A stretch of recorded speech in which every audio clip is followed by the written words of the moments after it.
오늘 수요 예배는요, 11조를 꼭 해야 할까요? 라는 물음에 답하는 수요 예배입니다. 11조, 11조라 함은 나의 소득의 10분의 1을 하나님께 드리는 것입니다. 11조에 대해서 말을 하면 어떤 분들은 해야 할까요? 안 해야 할까요? 물음을 던지시는 분들도 계시고, 어떤 분들은 반드시 해야죠 라고 답하시는 분들도 있을 것입니다. 사실 이 문제는요, 단순한 문제는 아닙니다.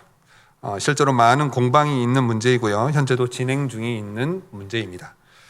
현재 먼저 밝히고 가야 할 것은 영이신 하나님은요, 돈이 필요하지 않으신다는 겁니다. 말 한마디로 천하를 만드신 분인데 그분에게 돈이 필요할 일은 없겠죠. 물질, 즉 돈이 필요한 것은 사람입니다. 사람이 돈이 필요합니다. 생존하기 위해서 필요하고, 또 먹고 살고 또 즐기기 위해서도 돈이 필요합니다. 그리고 필요한 곳이 또 있습니다. 그곳이 어딘지 아십니까? 하나님의 일을 하는 데에도 돈이 필요합니다. 아이러니하게도 하나님께서는 돈이 필요하지 않습니다. 하지만 하나님의 사역에는 돈이 필요합니다. 하나님께서는 사람을 통해서 하나님의 일을 하도록 하셨습니다. 하나님이 하늘에서 금을 뚝 떨어뜨려서 먹이시고 입히시는 것 아닙니다. 사람을 통해서 일을 하셨고 사람을 통해서 공급하셨습니다. 하나님의 사역에 재물, 돈이 필요합니다. 우리의 헌금과 11조는 하나님의 일에 사용됩니다. 결론부터 말씀드리자면 11조를 드리는 것은 우리가 세상의 논리, 세상의 방법대로 살아가는 것이 아닌 하나님의 원리와 하나님의 방법대로 살아감을 보이는 믿음의 행위입니다. 물론 11조를 드리고 안 드리고의 문제는 구원의 조건에 해당하지 않습니다. 11조를 잘 하면 구원을 받고 11조를 하지 않으면 구원을 못 받는다, 그것은 아닙니다. 하지만 믿음의 원리대로 살아가는 사람이라면 그 행동을 보이게 되어 있고 보여준다라는 것입니다. 아무튼 이러한 결론을 가지고 11조의 답변을 이어가도록 하겠습니다. 첫 번째로 우리가 11조를 해야 하는 이유, 어떤 분들은 11조는 구약의 제사 제도와 같아서 신약에 들어와서 제사 제도가 없어졌으니 11조 또한 없어져야 한다라고 주장하는 분들도 계십니다. 하지만 11조는요, 구약 제사 제도와 같이 신약에서 폐기된 것이 아니라 다른 형태로 변형되었습니다. 우선 모세가 제정한 11조의 규례는요, 레위기 27장의 말씀에 나와 있습니다. 레위기 27장의 27장 30절의 말씀에 이렇게 나와 있습니다. 그리고 그 땅의 10분의 1, 곧 그 땅의 곡식이나 나무의 열매는 그 10분의 1은 여호와의 것이니 여호와의 성물이라. 또 만일 어떤 사람이 그의 11조를 물으려면 그것에 5분의 1을 더할 것이요, 모든 소나 양의 11조는 목자의 지팡이 아래로 통과하는 것에 10번째의 것마다 여호와의 성물이 되리라. 그 우열을 가리거나 바꾸거나 하지 말라. 바꾸면 둘 다 거룩하리니 무르지 못하리라. 이것은 여호와께서 시내산에서 이스라엘 자손을 위하여 모세에게 명령하신 계명이니라. 레위기 27장은요, 하나님께서 서원한 예물에 대한 주의사항에 대해서 27장에서 쭉 이야기하다가 30절에 들어와서 이러한 연장선상 안에서 11조에 대한 이야기를 하고 있습니다. 그 11조의 대상을 재배한 식물의 열매 혹은 목축을 통해서 얻은 결과물의 11조를 말씀하셨습니다. 또한 책정된 11조를 바꾸려면 5분의 1을 더해야 한다라는 말도 덧붙이셨습니다. 그리고 이것은요, 하나님께 드린 이 11조는 하나님의 것, 하나님의 성물이라고 말씀하셨습니다. 이렇게 하나님은요, 모세를 통해서 11조를 제정하셨고 그것을 지키게 하셨습니다. 그런데 11조라는 단어가 여기에서 처음 등장하는 것은 아닙니다. 창세기를 보면요, 11조에 관한 이야기가 나오는데요. 그 이야기가 창세기 14장 말씀에 나와 있습니다. 창세기 14장 20절의 말씀입니다. 너희 대적을 내 손에 붙이신 지극히 높으신 하나님을 찬송할지로다 하매 아브라함이 그 얻은 것에서 10분의 1을 멜기세덱에게 주었더라. 아브라함이 군사 318명을 데리고요, 조카 롯을 구하는 전쟁을 치릅니다. 전쟁에서 승리하고 돌아올 때 멜기세덱이라는 사람이 아브라함을 마중 나오는데, 그 사람은 살렘 왕, 그리고 하나님의 제사장이라고 표현되어 있습니다. 아브라함이 하나님의 제사장 멜기세덱에게 자신이 얻은 것의 10분의 1을 드리는 장면이 나옵니다. 이때 11조를 드리는 장면이 처음 등장합니다. 또 창세기 28장에 가보면 11조라는 단어가 또 나오는데요. 이 장면은 야곱이 베델에서 꿈을 꾸는 장면입니다. 창세기 28장 22절의 말씀입니다. 내가 기둥으로 세운 이 돌들이 하나님의 집이 될 것이요 하나님께서 내게 주신 모든 것에서 10분의 1을 내가 반드시 하나님께 드리겠나이다 하였더라. 이 두 장면에서 드러나는 10의 1조의 의미는요, 나의 삶, 나의 재산, 나의 능력, 나의 노력으로 이것들을 얻은 결과가 아닙니다라는 고백입니다. 다시 말해서 10의 1조를 하나님께 드리면요, 내 삶의 주인이고 내 재산의 주인은 하나님이십니다라는 고백의 형태입니다. 그것이 11조의 형태로 나타난 것이죠. 이것이 바로 11조의 정신이라고 할 수 있습니다. 하나님은 이것을 율법으로 제정하셨고 이스라엘에게 지키도록 하셨습니다.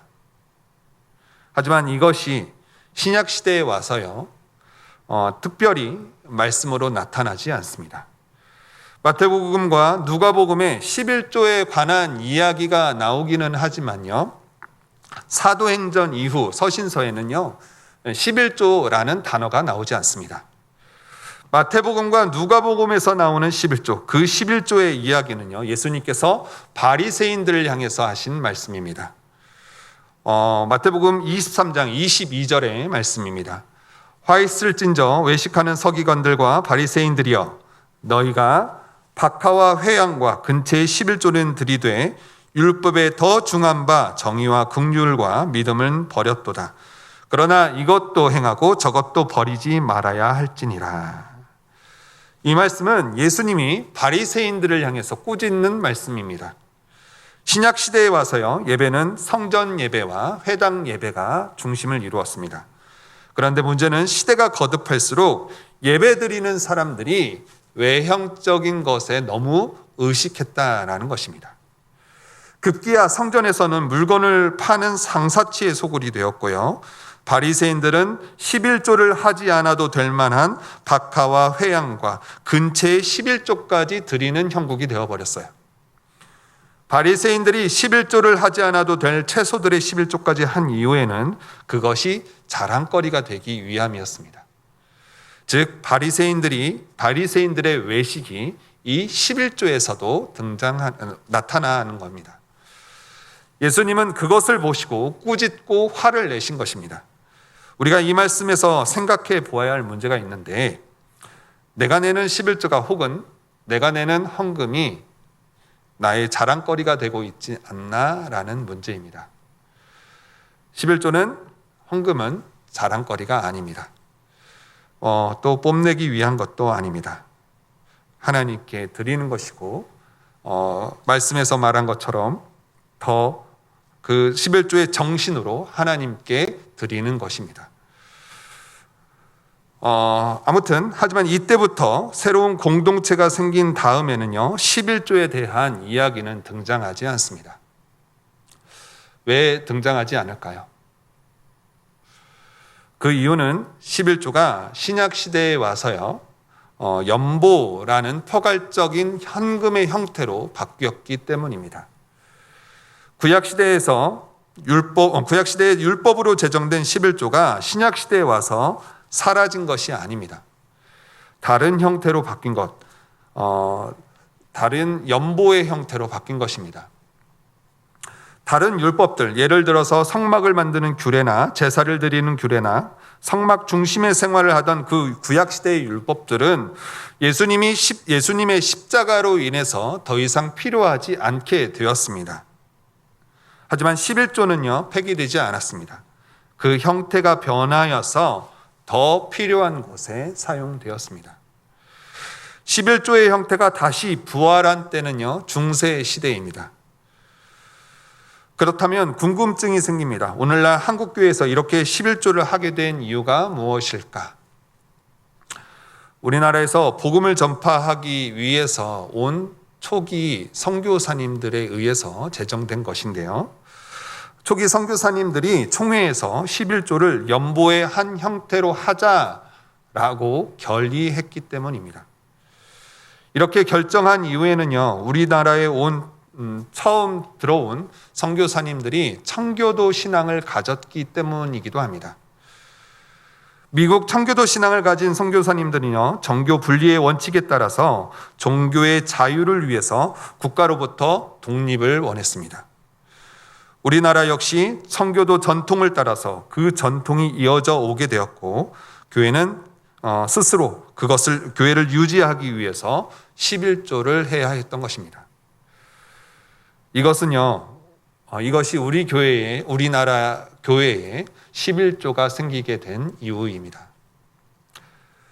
두 번째로, 우리가 11조를 해야 하는 이유, 두 번째, 물질을 통과한 신앙이 진정한 신앙이기 때문입니다. 마태복음 6장 24절에서 예수님은 이 시대에 살아갈 우리들에게 꼭 필요한 말씀을 전해주셨습니다.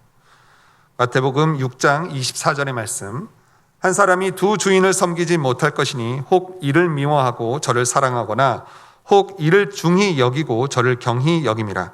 너희가 하나님의 재물을 겸하여 섬기지 못하느리라. 병행구절로 누가복음 16장 13절에서 이렇게 말합니다. 집 하인이 두 주인을 섬길 수 없나니 혹 이를 미워하고 저를 사랑하거나 혹 이를 중히 여기고 저를 경히 여길 것임이니라.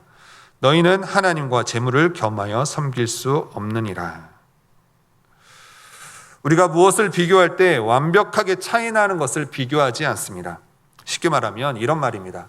제 설교가 하나님의 말씀과 비교할 수 있을까요? 절대 아닙니다. 비교한다는 것은 동급으로 여긴다는 말입니다. 비슷하게 여길 때는 혹은 약간의 경중이 있을 때 비교하기도 하죠. 그런데 말씀에 하나님의 말씀과 재물을 동급으로 여기는 말씀입니다. 이는 하나님과 재물이 비슷하다고 말하는 것이 아닙니다. 재물이 우리에게 주는 영향이 그만큼 크다는 것을 역설적으로 알려주는 말씀입니다. 하지만 우리가 알고 있다시피 재물, 즉 돈에는요, 돈 자체에는 힘이 없습니다. 돈을 아무리 쌓아두어도 그것이 우리를 해하거나 우리를 해코지할 수 없습니다. 돈을 사용하는 사람에 의해서 그것이 좋게 사용되기도 하고 나쁘게 사용되기도 합니다. 마치 칼 같은 겁니다. 우리가 어린아이에게 칼을 주지 않는 것처럼 그것을 사용할 수 있는 능력이 있는 자에게 우리는 칼을 주죠. 칼로 맛있는 요리를 할 수 있는 사람에게는 그것이 위험한 흉기가 되지 않습니다. 오히려 섬김의 도구가 됩니다. 하지만 칼로 사람을 위협한다면 그것은 살인 도구가 됩니다. 이러한 것처럼 돈 역시 그러합니다. 사람이 어떻게 사용하느냐에 따라서 돈은 선하게 사용될 수도 있고 악하게 사용될 수도 있습니다. 모든 문제는 사람에게 있습니다. 특별히 사람의 마음에 문제가 있습니다. 하나님은 성경 말씀을 통해서 문제는 모든 사람의 마음에 있다라고 말씀하셨어요. 디모데전서 6장 10절의 말씀입니다. 돈을 사랑함이 일만하게 뿌리가 되나니 이것을 탐내는 자들은 미혹을 받아 믿음에서 떠나 많은 근심으로써 자기를 찔렀도다.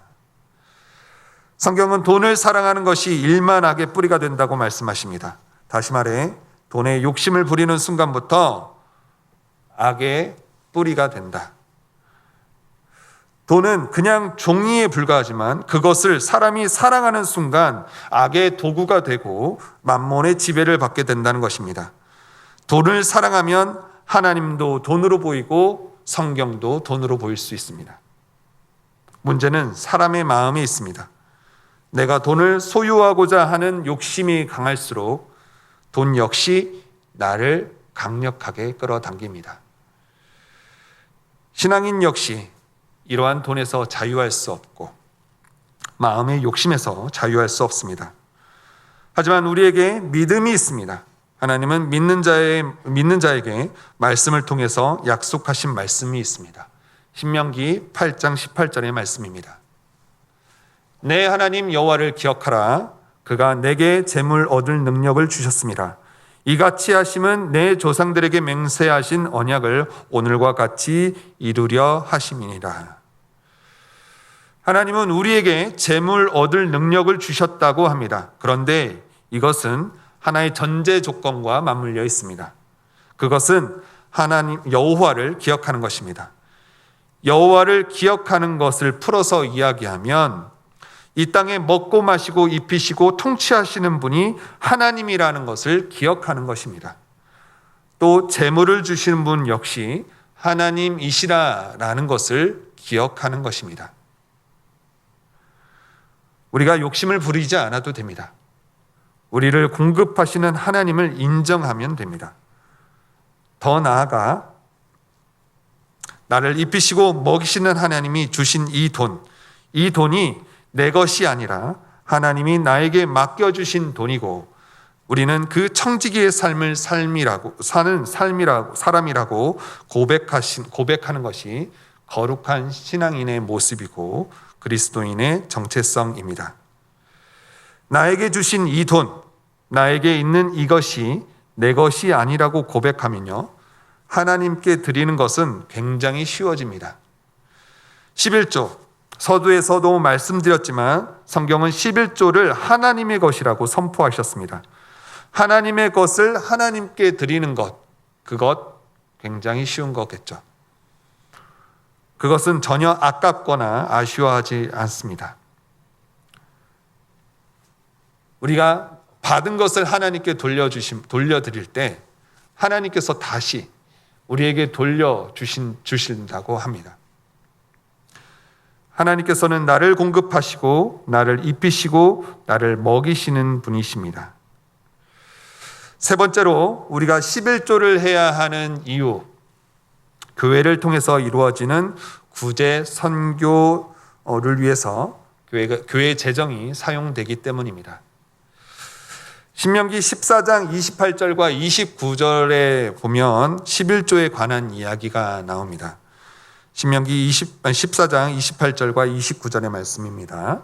매 3년 끝에 그 해 소산의 10분의 1을 다 내어 내 성읍에 저축하여 너희 중에 분깃이나 기업이 없는 레위인과 내 성중에 거류하는 객과 및 고아와 과부들이 와서 먹고 배부르게 하라. 그리하면 내 하나님 여호와께서 내 손으로 하는 범사에 내게 복을 주시리라. 신명기 14장 28절의 말씀입니다. 이 말씀은 특별히 3년마다 걷는 11조에 관한 이야기인데요. 저는 이 말씀에서 11조의 정신에 대해서 한번 보려고 합니다. 11조가 사용되는 곳을 말씀하셨는데 그 대상이 레위인 그리고 거류하는 객, 고아와 과부들로 대상을 정하셨습니다. 레위인은 성전을 위해서 특별히 세움을 받은 사람들이고 그 외의 사람들, 거류하는 객이나 고아와 과부들을 위해서 11조를 하라고 합니다. 여기서 거류하는 객은요, 남의 땅에 와서 살고 있는 사람들이라고 할 수 있습니다. 다시 말하면 난민과 같은 사람들을 말할 수 있을 것 같습니다. 그들은 자기 나라가 아니기 때문에 법적 보호를 받지 못하는 사람들입니다. 결과적으로 그들은 힘든 생활을 이어갈 수밖에 없는 사람들인 거죠. 또한 고아와 과부 역시 그 시대의 대표적인 하층민들입니다. 그들을 보호해 줄 수 있는 남자 성인이 없다는 것은요, 생활이 공고할 수밖에 없다는 것이고 또 보호받는 장치가 없다라는 것을 의미합니다. 그러니 그들은 그들의 생존은 되게 굉장히 위협적이고 굉장히 위험하고 그들의 삶은 공고할 수밖에 없는 것입니다.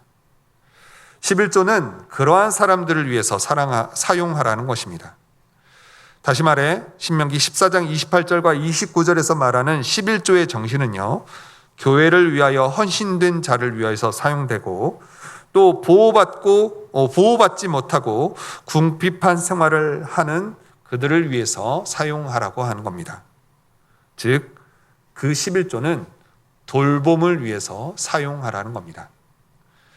이러한 돌봄, 오늘날로 말하면 교회에서 하는 구제사역이라고 할 수 있을 겁니다. 구제와 선교, 그리고 교회에서 하는 사역들을 위해서 11조를 사용하라는 겁니다.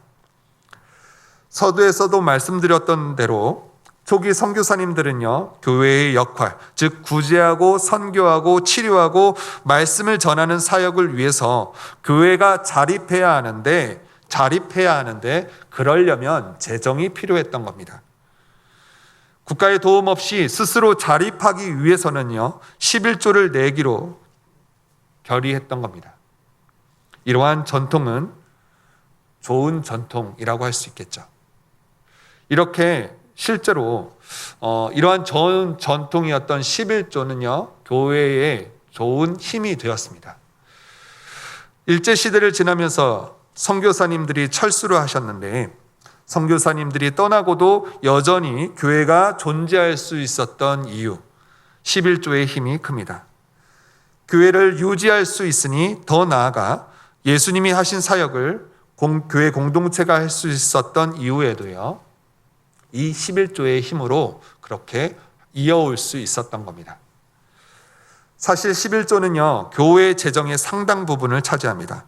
여러 헌금들도 있지만 11조가 교회 재정의 상당 부분을 차지하고 있다는 것은 교회에서 하는 여러 가지 사역들이 11조에 의해서 사용된다라는 겁니다.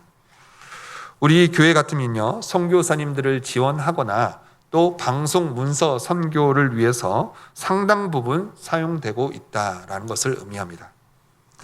11조로 인해서 교회가 든든히 서갈 수 있고 하나님의 사역들을 이어갈 수 있습니다. 이 말씀에 덧붙여서 어떤 분들은요, 본 교회가 아닌 다른 선교회나 다른 교회에 11조를 해도 되나요? 라고 물어보시는 분들이 있습니다. 물론 하나님의 일을 하는 곳이라면요, 어디든지 교회 재정이 필요하고 또 어디든지 헌금을 할 수 있다라고 생각합니다.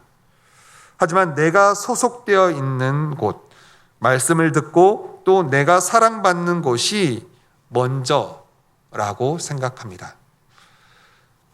담임 목사님께서 자주 하시는 말씀 중에 산소 마스크라는 이론이 있습니다. 비행기가 급강하거나 비상사태가 일어나면 자리 위에서 산소 마스크가 떨어지는데 그때 먼저 어린아이와 약자를 먼저 채워주라고 하지 않습니다. 먼저 자신부터 챙기고 어린아이와 약자들을 챙기라고 하죠. 이것처럼 내가 먼저 든든해야, 더 나아가 나의 가정이 먼저 든든해야 남을 돕고 그들을 부축할 수 있습니다. 11조 역시 그런 차원에서 보면 될 것 같습니다. 내가 없어지면 아무것도 할 수 없습니다.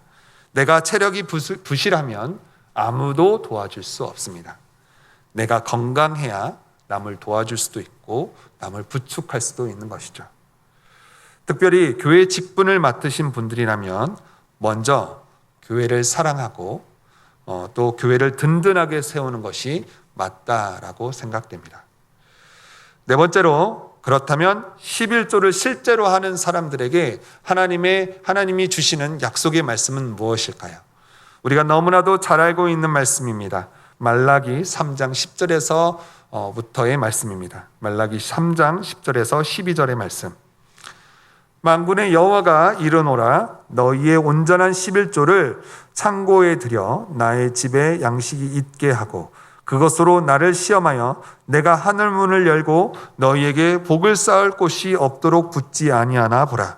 만군의 여호와가 이르노라, 내가 너희를 위하여 메뚜기를 금하여 너희 토지 소산을 먹여 없애지 못하게 하며 너희 밭에 포도나무 열매가 기한 전에 떨어지지 않게 하리니 너희 땅이 아름다워짐으로 모든 이방인들이 너희를 복되다 하리라. 만군의 여호와의 말이니라. 11조를 통해서 하나님께서 주시는 축복을 세 부분으로 나눌 수 있을 것 같습니다. 먼저 10절의 말씀입니다. 만군의 여호와가 이르노라, 너희의 온전한 11조를 창고에 들여 나의 집에 양식이 있게 하고 그것으로 나를 시험하여 내가 하늘 문을 열고 너희에게 복을 쌓을 곳이 없도록 붙지 아니하나 보라. 10절에서 주시는 하나님의 축복은 하늘 문을 열고 복을 주신다라는 겁니다. 하늘 문을 연다라는 표현은 하나님이 시시때때로 대지 위에 마른 목을 죽이시듯 단비를 내리신다라는 것으로 이해하면 좋을 것 같습니다. 성경에서 때에 따라 은혜의 빗줄기를 내리는 그 표현이 많은데요. 그 대표적인 표현으로 은혜의 비와 이른 비와 늦은 비를 하고 말할 수 있습니다. 이스라엘은 이른 비를 시작으로요, 우기가 시작되는데 그 전에는 마른 땅이라고 합니다. 이른 비가 내리기 전에는 비가 오지 않아서 땅이 메말라 있는 상태입니다. 따라서 이른 비가 시작되면요, 곧 지나지 않아서 그 마른 땅에 새싹들이 자라고 푸른 초장으로 변한다는 겁니다.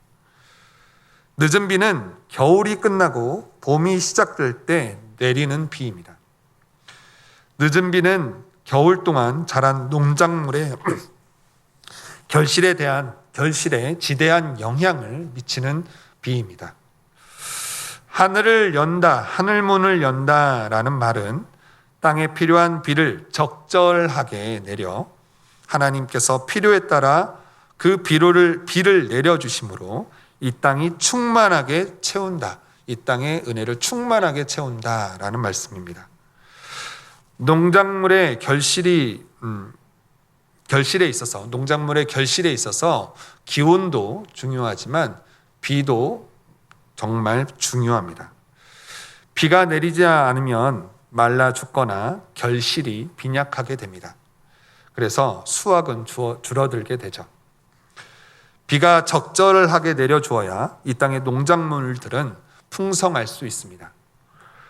우리에게 주시는 축복이 이렇다는 것입니다. 적절하게 은혜의 비를 내려주심으로 풍성히 먹고 마시고 즐길 수 있도록 하신다라는 말씀입니다. 두 번째 축복은요, 11절의 말씀입니다. 만군의 여호와가 이르노라, 내가 너희를 위하여 메뚜기를 금하여 너희 토지 소산을 먹여 없애지 못하게 하며 너희 밭에 포도나무 열매가 기한 전에 떨어지지 않게 하리니.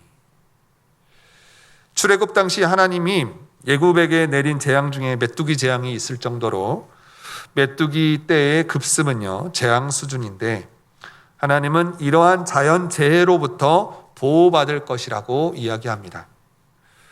올 한 해에도요, 태풍 때문에 많은 손실이 있었습니다. 인명피해를 비롯해서 물적 손해가 너무나도 막대한데요. 그러한 자연재해, 오늘날도 사람의 힘으로 어찌할 수 없습니다. 하지만 하나님은요, 그 자연재해 앞에서도 우리들의 소산을 보호하신다라고 약속하셨습니다. 세 번째 축복은 12절의 말씀입니다. 너희 땅이 아름다워짐으로 모든 이방인들이 너희를 복되다 하리라. 만군의 여호와의 말이니라. 땅이 아름다워진다라는 말은 비옥한 땅, 기름진 땅, 생산력이 좋은 땅을 말합니다. 땅이 소산을 낼 수 있도록 하는 것이 땅의 힘을 지력이라고 말하는데요. 경작할수록 이 지력은 약해질 수밖에 없습니다. 하지만 하나님은요, 그러한 땅이 아름다워진다라고 말합니다. 즉 소출이 줄어들지 않을 것이고 비옥한 땅이 될 것이라는 축복의 말씀입니다. 하나님께 드리는 자에게 하나님이 이 같은 축복을 약속하셨습니다. 우리가 온전한 11조를 드림은 하나님께서 기뻐 받으시고 또 이렇게 약속하신 말씀대로 우리에게 행하실 줄 믿습니다. 말씀을 정리하겠습니다. 11조. 오늘날에 참 논란이 많습니다. 어떤 사람들은 해야 된다, 어떤 사람들은 하지 않아도 된다 라고 말하는데요. 양측 모두 성경 말씀의 근거를 가지고 이야기하기에 우리가 판단하기 상당히 어렵습니다. 하지만 11조의 정신을 먼저 생각한다면 그 판단은 어렵지 않을 거라고 생각합니다. 아브라함이 처음으로 멜기세덱에게 드린 11조의 정신과 야곱이 베델에서 하나님께 약속한 그 11조를 생각해 보시기 바랍니다. 하나님의 통치하심과 하나님의 인도하심을 인정하는 것입니다. 내가 얻은 재산이, 내가 얻은 이 재물이 나의 노력으로 된 것이 아닌 하나님께서 도우시고 하나님께서 먹이시고 하나님께서 입히셨기 때문에 가능했습니다. 그 고백을 하는 것이 11조입니다. 그 고백의 의미가 11조의 형태가 되었고요. 신약시대에 와서는 연보의 형태가 되었습니다. 신약시대 새로운 공동체에서 이러한 연보로 교회의 연약한 지체를 도왔고 또 보살펴 왔습니다. 그 정신을 오늘날 교회에서도 찾아볼 수 있습니다. 11조로 인해서 교회는 하나님의 일을 할 수 있게 되었습니다. 구제, 선교, 전도의 일들을 잘 감당할 수 있었습니다. 우리가 이러한 의미를 잘 알아서 우리가 11조를 하나님께 드림이 드림으로 하나님께서 우리에게 기쁨으로 받아주시고 또 하나님께 축복을 받는 저와 여러분들이 되기를 소원합니다. 기도하겠습니다. 하나님, 우리 주인은 하나님이시며 우리를 공급하시고 먹이시는 분도 하나님이십니다. 그 옛날 이스라엘을 입히시고 먹이셨던 것 우리가 기억합니다. 그 하나님이 우리의 하나님이시고 오늘날도 동일하게 역사하심을 믿습니다. 주님, 우리가 가진 것 주님께 드림에 주님 나라를 위해서 사용되게 하여 주시옵시고 또한 교회가 든든히 세워지는 데 사용되어지게 하여 주시옵소서. 물질을 드림이 전혀 아깝지 않고 기쁨이 되게 하시고 즐거이 헌신할 줄 아는 주의 백성이 되도록 인도하여 주시옵소서. 이 모든 말씀 예수님의 이름으로 기도드렸습니다. 아멘.